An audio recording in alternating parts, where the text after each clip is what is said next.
Resident Evil. This survival horror game was a console-defining title for the PlayStation when it hit shelves in 1996. Fans have had no shortage of games over the years, and the franchise is still going strong today. What strange, creepy hallways has the series left unexplored? Well, we're gonna find that out in another episode of Next Game.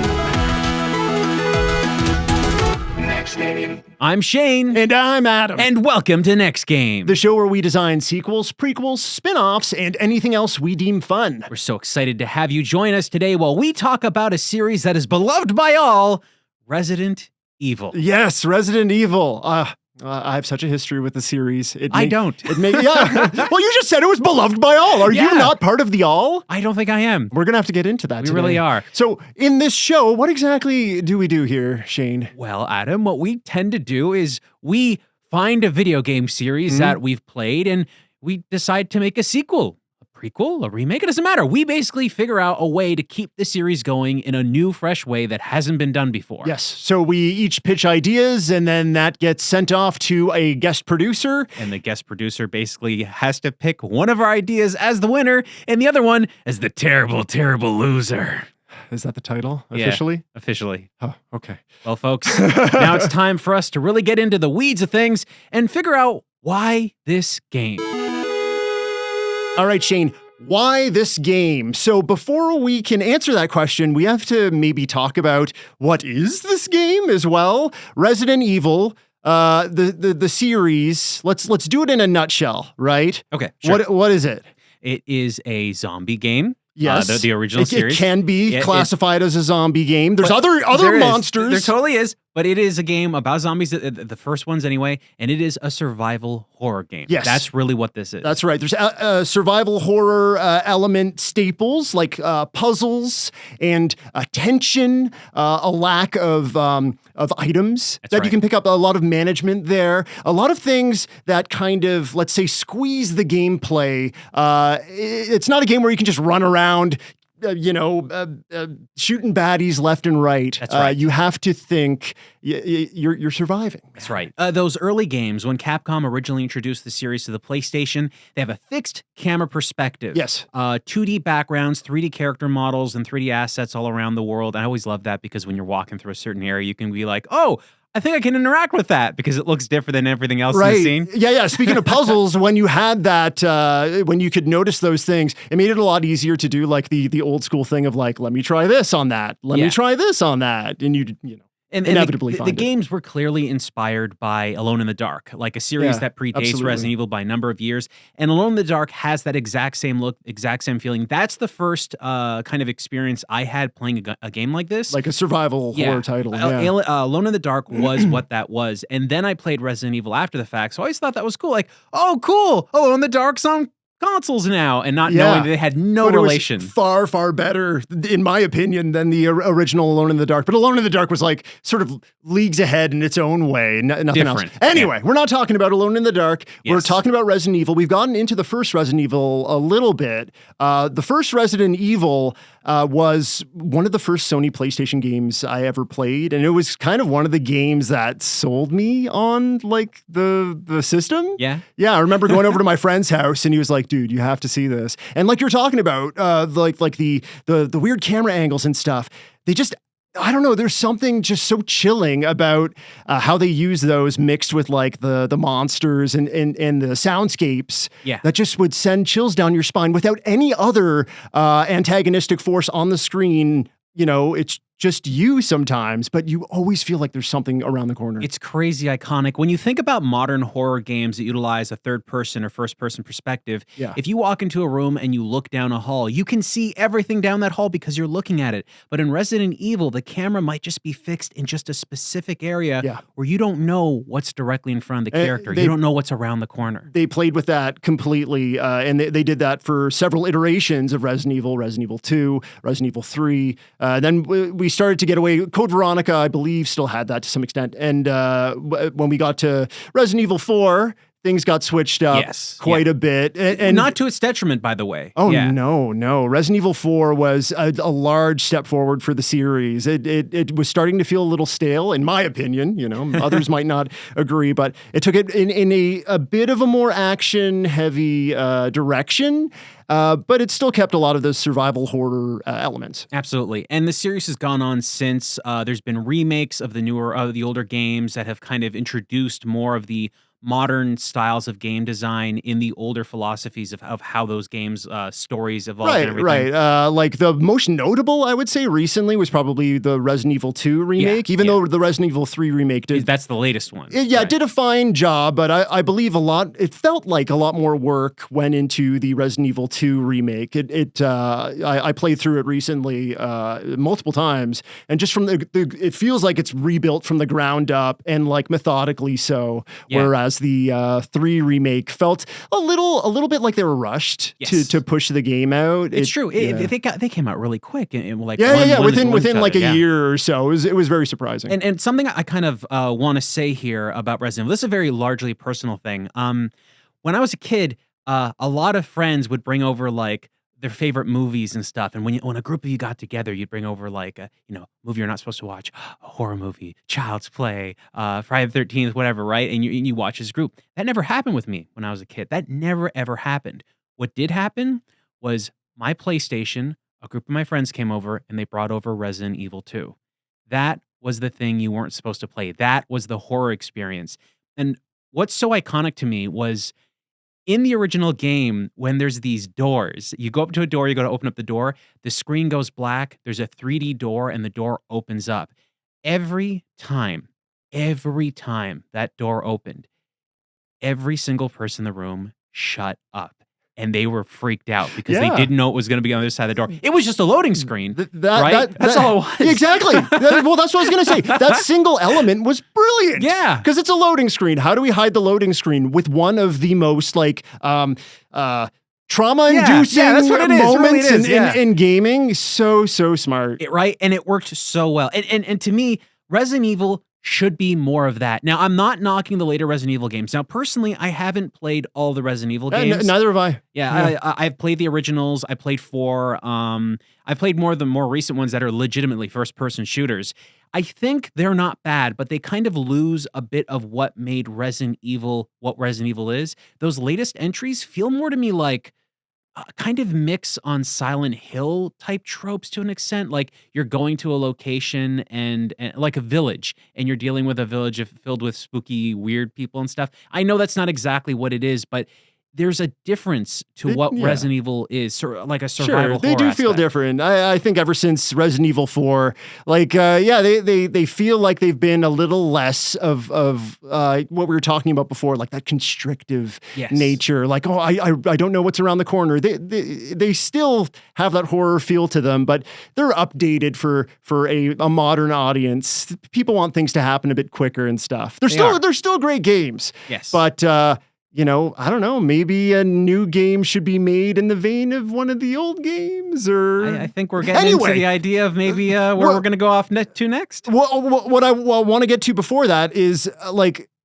we've seen Resident Evil 7 and Resident Evil Village, or Resident Evil 8, recently come out, and pretty much critical darlings. Yeah. They've done reasonably well. On the show, usually we talk about games that were either, like... Forgotten? Yeah. Right? Yeah. Like haven't been released in a super duper long time. Or have gone into like a bad direction. Yeah. And so like, the why this game would play into that. How does why this game play into the Resident Evil series for you? For me, why I want to do a different Resident Evil game is because I want to do something that takes inspirations from the original games and replays it in a new style and a new function. I believe that Resident Evil doesn't have to be a first-person shooter. I think it can be a third-person experience again. I think it can be those kind of games that have that original feeling of horror movie vibes. And my idea, I think, is going to go into that direction. Yeah. I think that this game deserves to feel more of its original roots because it's going off in a very different direction.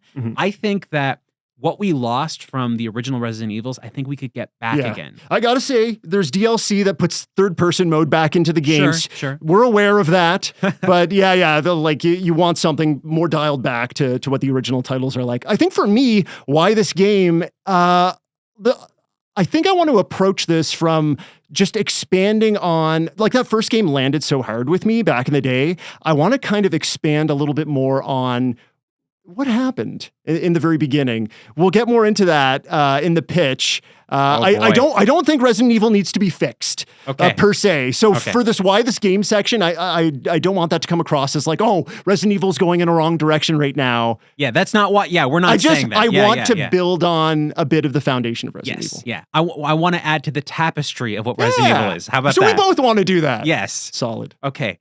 This is scary because I hope we didn't come up with the same idea, but we don't know what our ideas are because we have never talked about these at all. This is going to be the first time we hear everything, but now it's time for us to share our next ideas about the next game in Next Game. All right, this is the portion of the show where we're doing our pitch. So in our game's pitch, we're going to have some sort of a trailer, followed by what is the back-of-the-box sequence, where we go through the specific gameplay bullet points of what will happen within your game. Shane, you're going to go first today. Are you ready? Ready to do your trailer? I am. We open to a wide-shot landscape view of an island at night. The camera slowly moves forward and fades to a sign at a landing dock that says, "No man's land, no trespassing." The camera continues to move forward, traveling up a dirt road that leads directly to a large 5-story concrete building. We hear the wind howling, the nearby ocean waves, trees rocking back and forth. An engine enters earshot as an approaching car slides into frame and skids to a stop. A strange-looking vehicle branded with the words Globe Union marks its rear trunk. A man wearing a brown jumpsuit, holding a flashlight, hops out and runs into the building, nearly tripping on his way. Huffing and puffing, he struggles to insert a combination code into a keypad by the door. We hear a large thunk of metal click and slide as the front door unlocks and opens. He makes his way into the facility, darting his flashlight around, stepping on shattered glass, and avoiding tossed equipment. Clearly, some kind of struggle has taken place. He continues running and enters into a nearby room with the word "Security Office" on the door. He locks the door behind him and runs over to a nearby bookcase. He grabs it and pulls it down, crashing to the ground with books and trinkets falling everywhere. Behind where the case once was, a hidden glass box that contains a yellow lever. He smashes the box with his flashlight, pulls the lever, and sets off an alarm. He grabs a nearby microphone and starts broadcasting across the entire facility. A red button near the microphone begins to pulse and glow. He hovers his hand nearby it. He quickly begins to speak into the mic. Viral outbreak confirmed. Project Isolate V no longer secure. Quarantine effects are now authorized. Arrivals and departures, office closed. Island transport has been rerouted and halted. We are enacting Protocol 1. Timer begins on my mark. 3, 2, 1, mark. He slams his hand on the button. Digital clocks and screens scattered across every building and every possible location on the island begin a countdown of 48 hours. A calm, pre-recorded voice announces over the PA system. Facility demolition in 48 hours.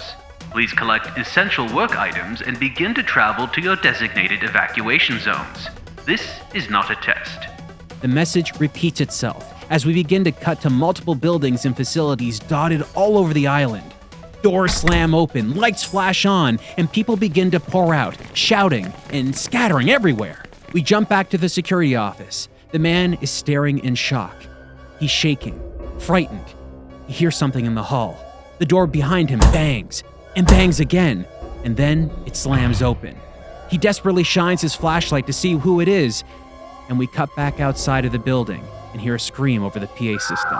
The lights across the island begin to flicker and turn off. Shrouded in darkness, we cut to black.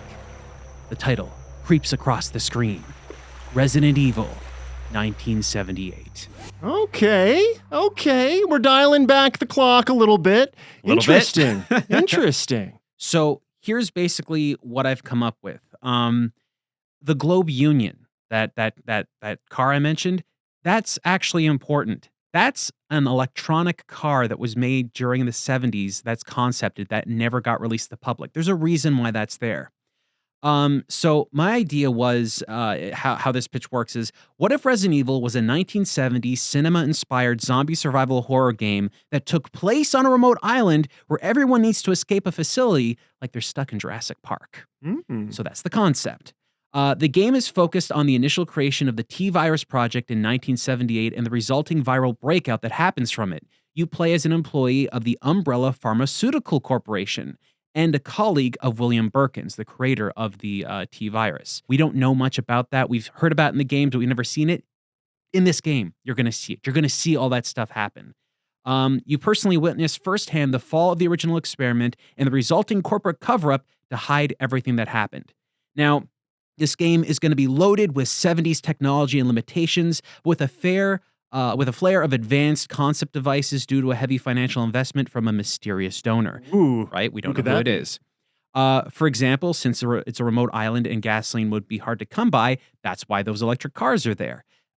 We also have little tiny visual elements that I really wanted to be inspired from the 70s horror movies of the time. So I'm talking about George Romero's legendary film styles kind of concepted in Dawn of the Dead. I want the soundtrack to kind of be inspired by Wendy Carlos's work in A Clockwork Orange, or even Goblin's work in the original Dawn of the Dead. Synthesizers. Essentially what I want is the sound and the music to feel like it's on the cutting edge of the 1970s, to show this... John Carpenter. Yeah, exactly, right?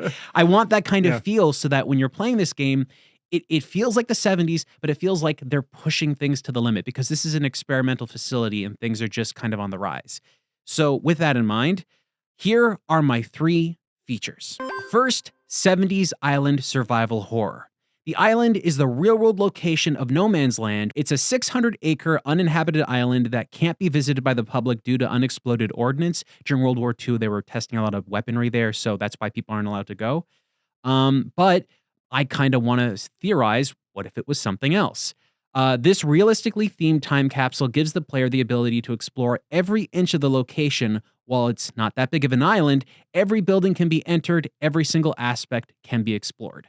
I really don't want any limitations. I want you to be able to go anywhere. But because there's this whole lockdown happening, you can't leave the island, right? So that's the idea. I was kind of inspired by Jurassic Park. And the whole idea was, I just love the concept of like having to escape a place and having to get out of a place. So the second feature is element system. Because you're playing as an engineer or a scientist, the character is capable of building unique weapons and items from scratch. You don't have a gun because there are no weapons on the island. You need to think smart. You begin with obvious blunt objects, but you move up to hairspray cans and a lighter and progress towards something complicated like a makeshift portable electric nail gun powered with a car battery and modified with rail spikes.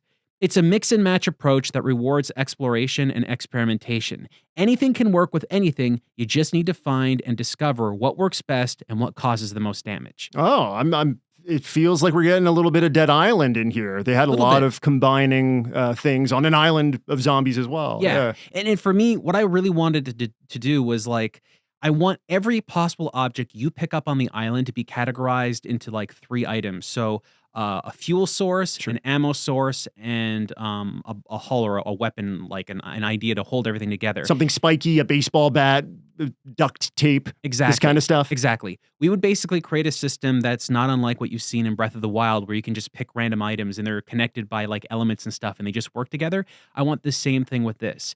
You should be able to play this and create a weapon the developers have never considered. That's the idea. Oh, interesting. I really like that. I just thought it'd be really cool to kind of feel like you're being scrappy. The first batch of zombies you see, you have to run.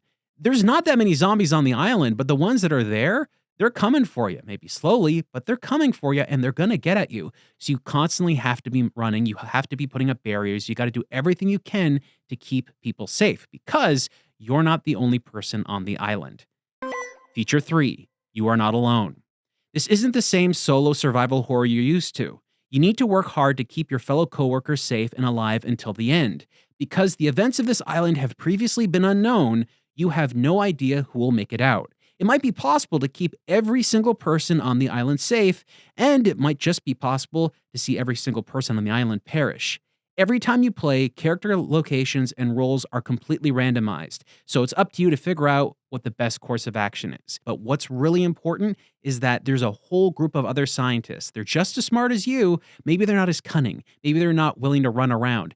Your ability to kind of like keep them safe by barricading rooms, keeping them alive to the end, can help you by possibly building some kind of raft or boat or finding some way to escape the island. Every time you play the game, always randomized. You never know where people are going to be. So, for example, if a character is a scientist, there's 3 different kind of scientist buildings, like labs and stuff that they could possibly be at. So maybe the next time you play, one of the characters goes, "Oh, you need to get Dr. Ryer. Ryer knows where this is." Well, you have to find where that character is because he's not going to be in the same spot. Every time I played Resident Evil, you always know at the very beginning, there's going to be a zombie just around that corner. You always see that zombie in the exact same place every single time. I want this to be randomized. I want you to not know what's going to be in every room. I want you to be on the very edge. I want this to feel like a real horror experience. You don't know what to expect. You don't know what's coming next, and you don't know what's going to happen. Could everyone live? Could everyone die? It's totally up to you and how you handle the game. Oh, awesome. So this is all taking place in the 70s. Yes. The Umbrella, the pharmaceutical That's what company, they were called back then. Yes. So I just want to clarify where the zombies coming from. There's a big testing site located somewhere where, you don't want to. We don't want to know. You don't want to. Okay. For some reason, some kind of some virus unknown to people at the time has been released on the island, and people are dead. And they're moving around and they're killing people. We don't know what's happened. You don't know where they came from. There's no information. It's all so new. All I can tell you about the game and the world is that William Birkin is on the island somewhere. Okay. Because William Birkin did originate this whole thing. He's the one that created this. He's super young right now. Yeah. He's a because prodigy. we see him later in the series. Yeah. He's a prodigy. But what you're going to see is kind of a beginning of what happens. What happens on this island changes Umbrella Pharmaceuticals into the Umbrella Corporation. You're going to see that entire evolution happen for the first time in the series. With all the scientists sort of dotted along the island, are you always gathering them together to make one way out? Or like... Are there multiple ways out? Multiple ways. There are multiple ways out. There are ways to get off the island, but just like with the randomization system, for example, let's say one scientist, he's an electric engineer, so he knows how to make like an electric engine to put into a boat to get off the island. Right. If that scientist happens to be in a certain location that you don't get to in time and they die, that path to escape the island completely you got to go to Charlie Helicopters over there on the other side of the island. Maybe he has a propeller and some stuff that you can use on something else. That's right. Sure. All we can tell you is that in 48 hours, the island is going to self-destruct. It's going to kill everybody on it regardless because they need to keep this thing safe. Some Dead Rising in there too. Yeah. Why not, right? Okay, Adam. So that was my idea. Resident Evil 1978. Wow. So? Yep. You had quite the yarn you spun there, my friend. Yeah. But I have a yarn for you. Do you? Throwing a ball of yarn at you right now. All right. Okay. I'm gonna get into my trailer. Before I get into my trailer, do you know what the Spencer Mansion is? Yes, I do. You know what happened under the Spencer Mansion? Yes, I do. What happened? Just like vaguely. Basically, there was a facility under there where they were making zombies. Yeah. Okay. Perfect. Okay. With that in mind, 2 shadows wrestle along leaking clinical walls in the labs below the Spencer Mansion. The mansion in which the first Resident Evil takes place. Ah! No! Oh, blast it! Clancy, you bit me! A scientist, your handler! Ah, the virus! Criminy! I can feel it. No time to dig for another antidote. Why, Clancy? Why? All of our testing, the research. What are you? The perfect T-virus murder machine? Something else? Make up your mind, you danged fool! My head's on fire. I think this is probably it, man. I'm slipping. Stay back, Clancy, stay back. Give me a moment, stay back. Good. Ah, see? There? Yes! That's what I've been telling the other scientists this whole time. That look in your eye. Clancy, I said it 1,000,000 times. You're not like the other clones. You don't need to be. You can make your own choices, Clancy. You can fight it. If my story ends here, with you, that's fine, okay? I know I made you different, Clancy, with just a droplet of an old friend. I made you better. Muscles burning, Clancy. Need to disengage. Your cell's wide open, Clancy. The facility, listen, it's falling apart. Get out of here. Show the world what you're made of. How much of you is that? I can feel it, that gosh darn virus. And how much of you is still man's best friend? Clancy trots past his convulsing handler, his powerful body blistered, leaking, ready. His nubbin of a blood-encrusted tail wags. I think this is a dog. Splash screen! You hit the start button. What do you hear? Resident Beagle. Well, okay.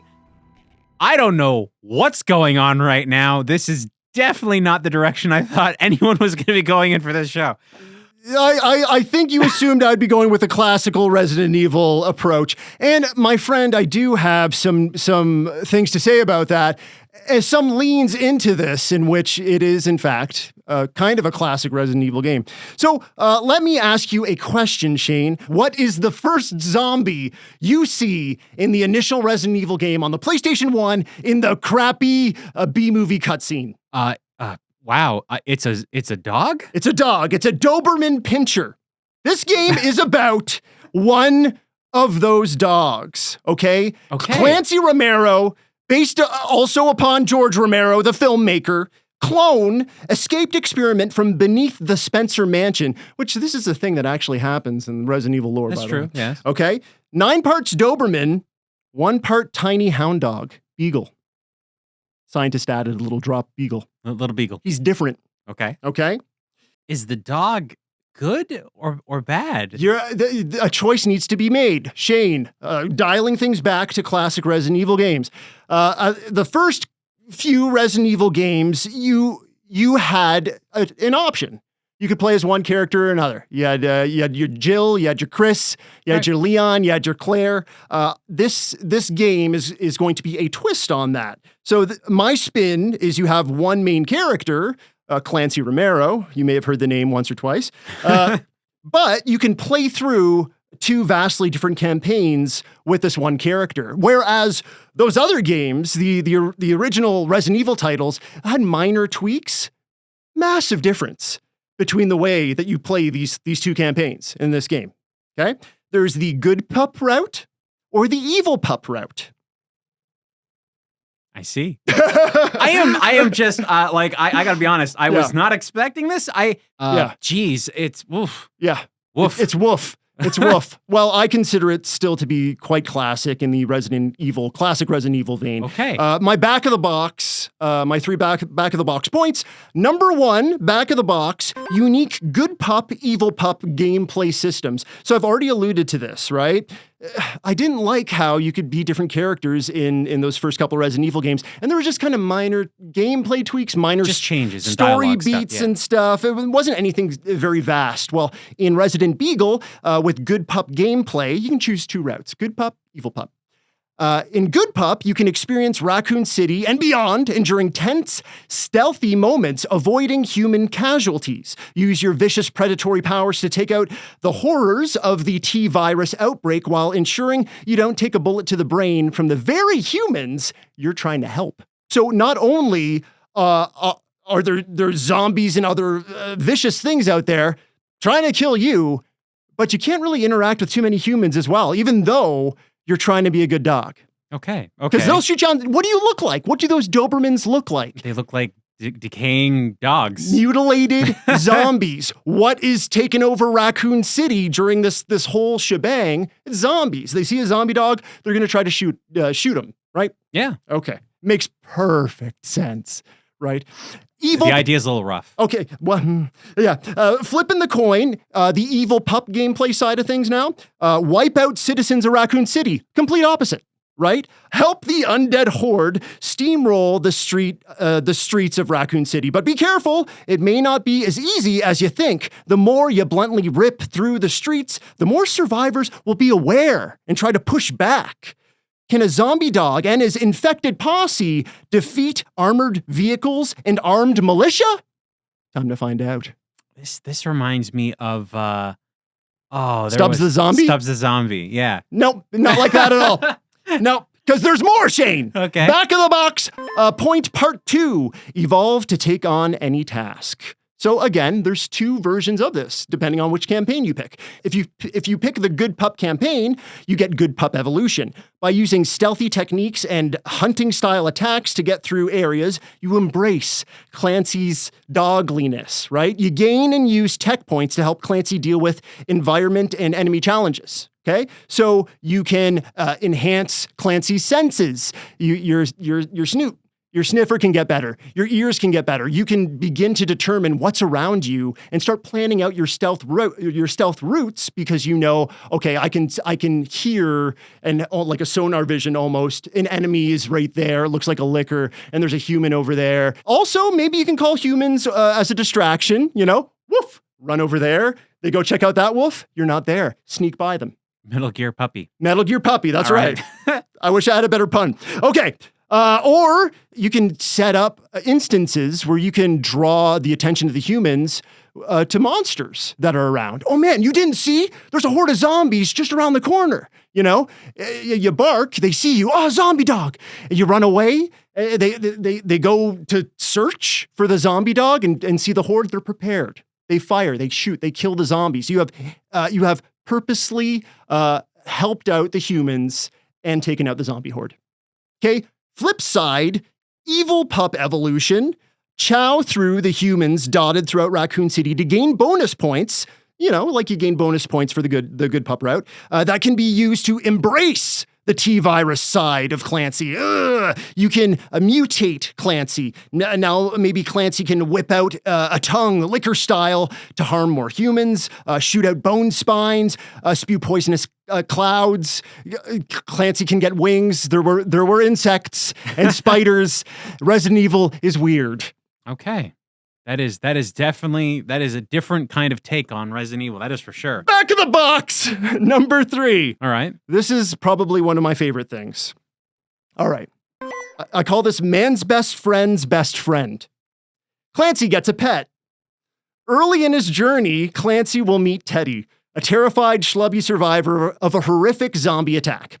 Clancy will convince him to help out the dog one way or another. So there's the good pup route and there's the evil pup route. Good pup route. Clancy charms Teddy into becoming his sneaking companion. Use Teddy to help navigate the human world. Teddy can distract guards and let Clancy slip through checkpoints. He's a human. He can interact with people, you know. Letting Clancy just mosey on through without having to worry about too much stealth stuff, right? Also, big plus, Teddy has thumbs. Teddy can use guns, he can find more powerful weapons and gear, and you can gear up Teddy. So you still have a little bit of a Resident Evil style character that you can use, but you're going to need to use both of these characters, kind of like in Zero, to progress through the good pup, the pup pal plot. Okay. Bit of a tongue twister there. Okay. Other side of that coin, just like everything on this back of the box, evil pup pal. What could this be? Okay, you subdue and infect Teddy. Woo, Teddy's infected, infusing him with Clancy's weird form of T-virus. It's not normal, right? That's right. We had some Beagle. Yes. Okay. There's a little bit of Beagle. What will this do to him? Looks like we may have a new breed of tyrant on our hands. A hulking tank of a monster familiar to many people who've played the original Resident Evil. Right. And then some. Tyrants are these almost impossible to kill tanks of lumbering, muscly, undead giants, right? So Teddy becomes one of those. Teddy the Tyrant can be called in to absolutely devastate Raccoon's population and defenses. As Teddy the Tyrant feeds, he gets stronger. Okay. These are my 3 back-of-the-box points. I wanted to explore what could be a very passive survival horror experience and also what could be a very action-heavy survival horror experience, because as we know, as we've spoken about already, the series has gone in different directions throughout its lifespan, right? We've had some very subdued, quiet, tense moments in Resident Evil games. Yeah. And then on the flip side, games like Resident Evil 5, 6, even pouring into some of the newer titles, a little more action-heavy. Yeah. Best of both worlds. You're going to discover and untangle the story of when Raccoon City is like basically first infected, when Leon is about to arrive. We're going to discover how that all happens, and it's all because of Clancy Romero. Little dog.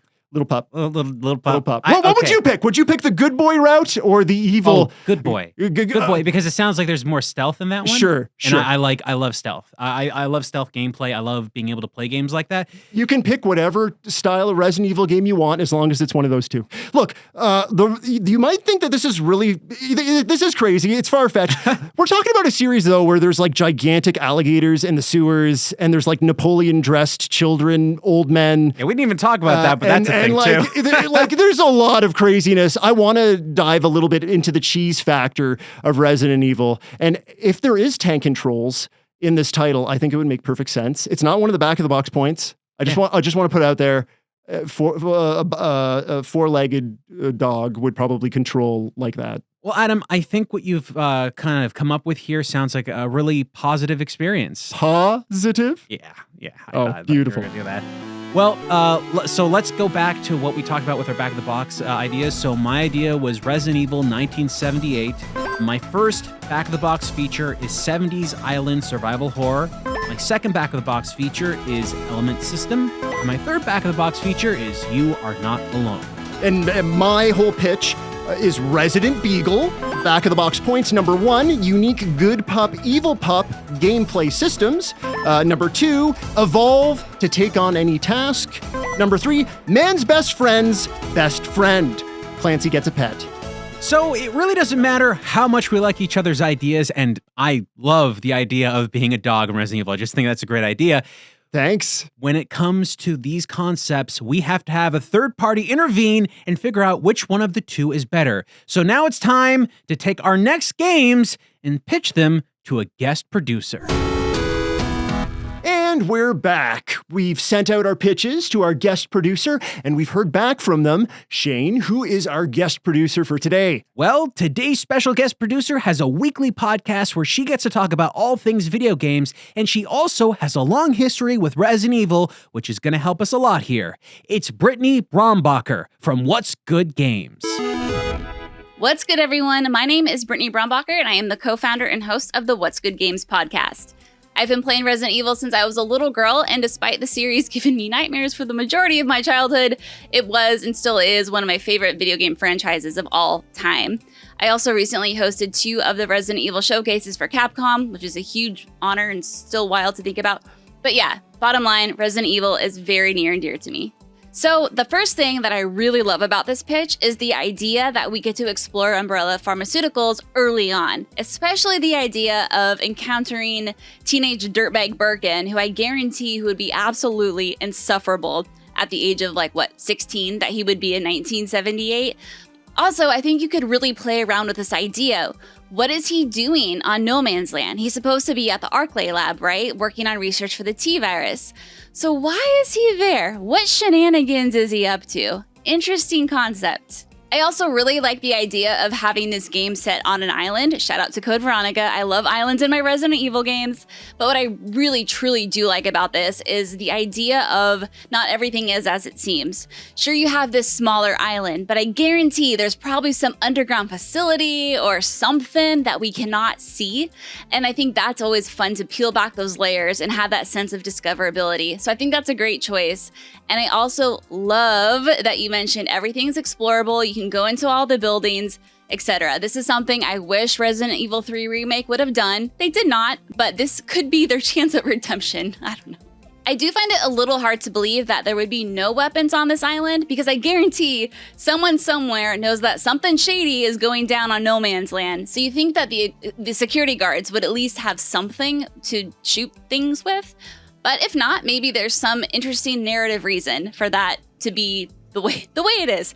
But what I really like is the crafting system you mentioned. It reminds me a lot of the system in Dying Light, which is one of my favorite games. And I love this idea of being able to mix and match components to create some of the most wild weapon combinations you've ever seen. You did mention, though, that you want players to be able to come up with combinations that even the developers haven't seen. And my first thought is, while that sounds cool on paper, when you execute that, I'm worried about maybe balance issues, or maybe some of the weapons start to lose their sense of identity and start to become too samesies.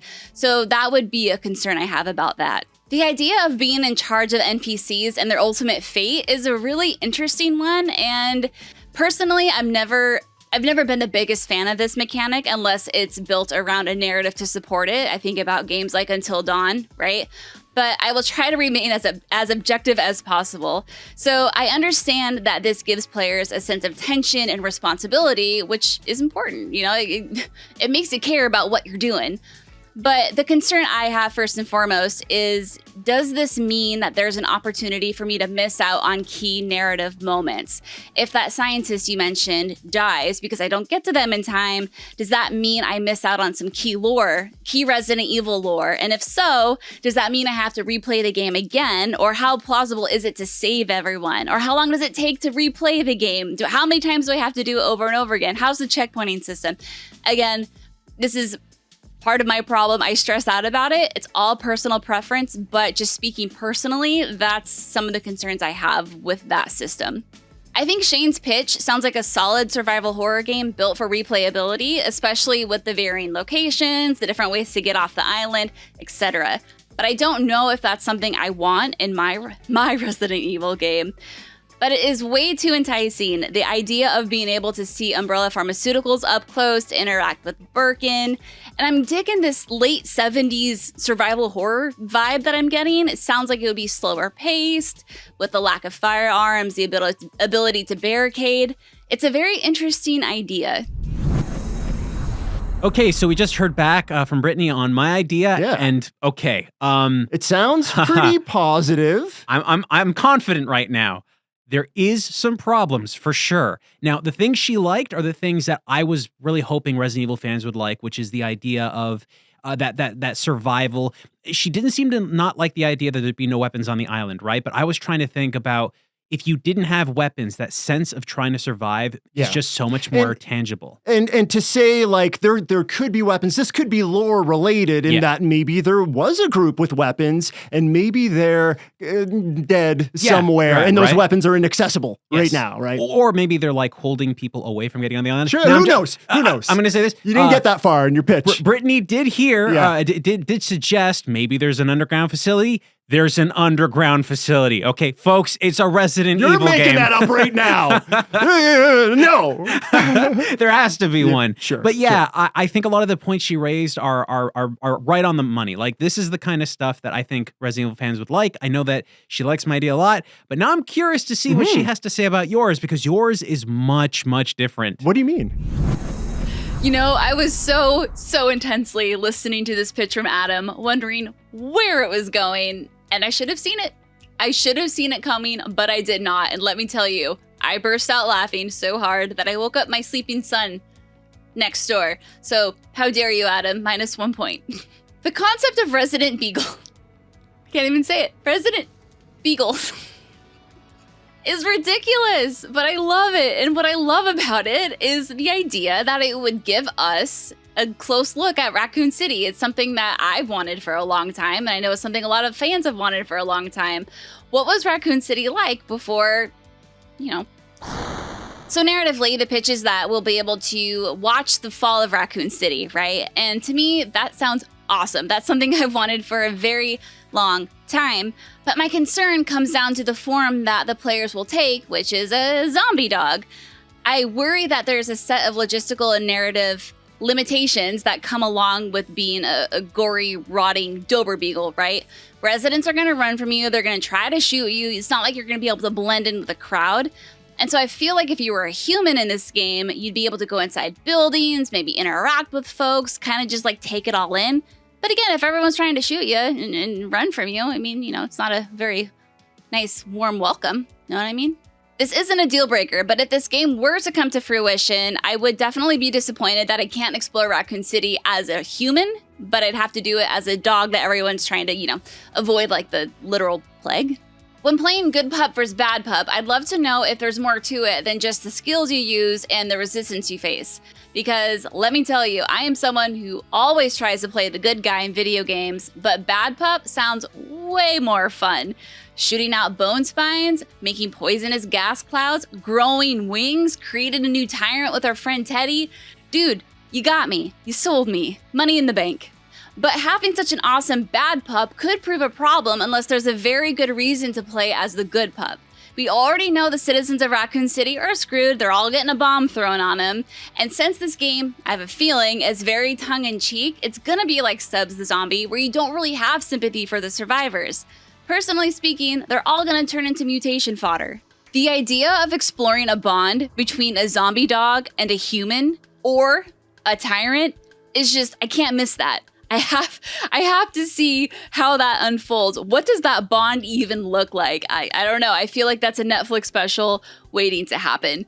But from a gameplay perspective, I would want to know, does Teddy have a health bar and is he self-sufficient? Because if he becomes a liability and an annoying problem I have to constantly check on and maintain, that could really hinder the ability, like with any other video game with a companion, right? So as long as he's good, as long as he can take care of himself, me and Teddy, we're cool. And again, I gotta see how that relationship forms. The idea of Clancy and Teddy coming together and forming a bond is just like, can't miss TV. That is a Netflix special waiting to happen. I gotta know, what does it look like when a zombie dog and a human, or plot twist, a tyrant, come together, come to rely on each other to survive the horrors of Raccoon City? I mean, that's just golden, right? From a gameplay perspective, though, I want to know, is Teddy a liability? Does he have a health bar? And do I have to micromanage him? Do I need to send him into a dumpster to survive zombies, like we did with a certain someone in another Resident Evil game?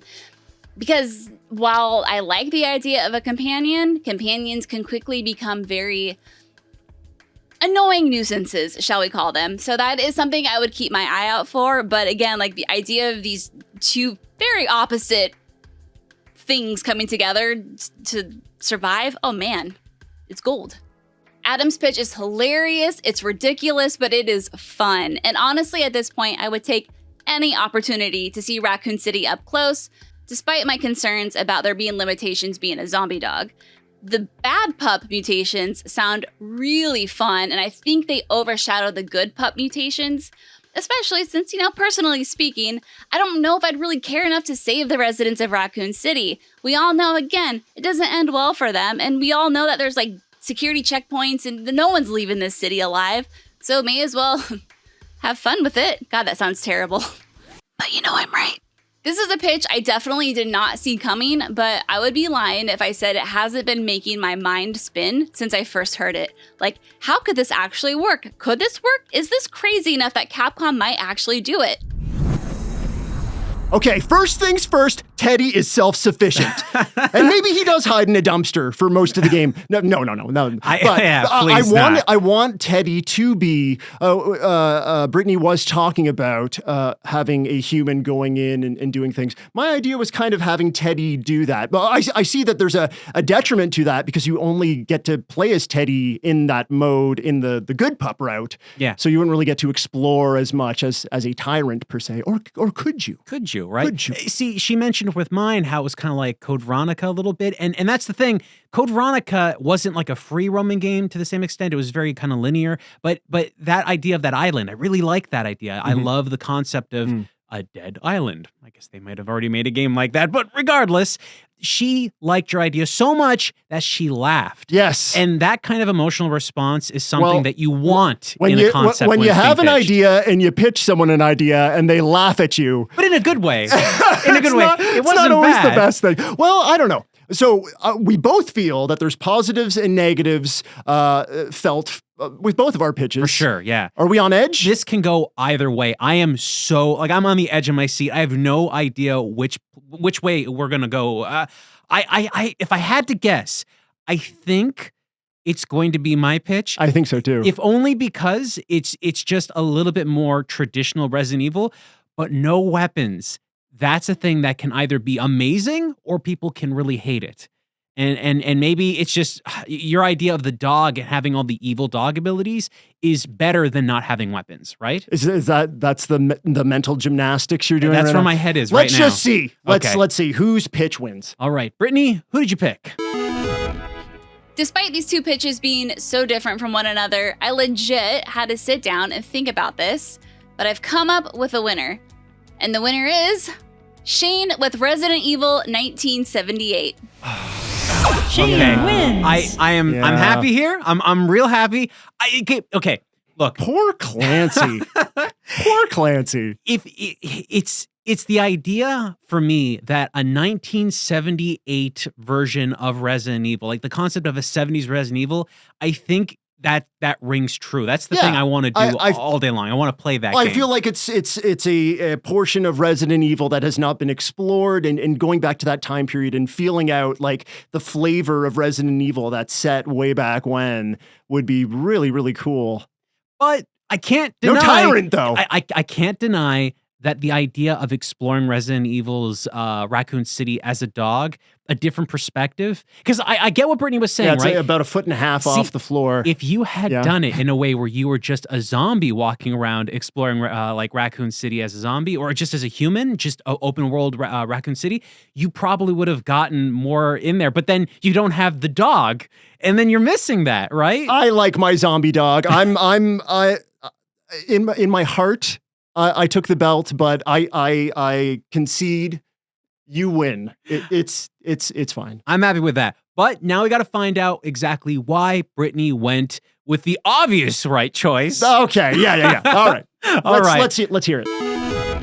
While Adam's pitch was very entertaining and gave me a lot to think about, I just cannot pass up on the opportunity of seeing Umbrella Pharmaceuticals up close and personal, getting to interact with a young Birkin, learning more about the early days of Umbrella. To me, that is just such a goldmine of opportunity that I have to experience it for myself. And I like that that game is more of a survival horror. At least it was pitched more as a survival horror game. Whereas Adam's pitch, again, while very wildly entertaining, I'm still not entirely sure how that would play out.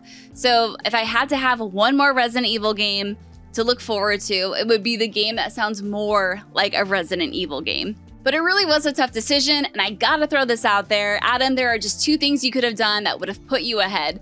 The first is if you had thought maybe about incorporating some elements from Stray, where maybe in the beginning of your game, Clancy is an unsuspecting homeless animal, normal, not infected with anything, but then he gets abducted by someone at Umbrella and takes him back to the lab, and then that's where your story kicks off. Like, dang, I still think you're onto something. I just can't stop thinking about it, as ridiculous as it is. Also, maybe the mention of a certain Jill Valentine. Maybe we could have sought her out, sniffed her out, if you will. That would have been an instant win as well. But, that might have been cheating. Okay, I'm pulling my pitch back. I'm putting in Jill, and I'm reintroducing it. Yeah. So I win now? Yeah. Maybe that's how that works. Look. I love what Brittany was saying, introducing the seeing the dog get captured and stuff like that. But you were saying it's a clone. It's supposed to be a clone. Brittany had solid, very valid points, and she chose the correct winner today. Yeah. Thank you. Congratulations. Well, Brittany, we want to thank you so much for being a guest producer on our show. If you want to hear more of her awesome opinions on video games, check out her podcast, What's Good Games, that's available on pretty much every single podcast platform you can find out there. They've got new episodes out every single week. Hey, do you have your own original idea for one of the sequels that we've discussed? Send it in. It might get featured. All you got to do is write it into the comments of the YouTube version of the show, or if you're listening to us on Apple Podcasts, go to the review section and share it with us there. Well, that just about wraps up the show. We want to thank everyone for joining us as we've gone on this terrifying Resident Evil excursion. Absolutely. I definitely want to see your game happen, even though I won, but I do want to see your version happen. And I think I'm probably going to have to play Stray now, because it seems to be fairly close without the zombies. That'll scratch the itch. Yeah, right? Well, folks, we'll see you all next game.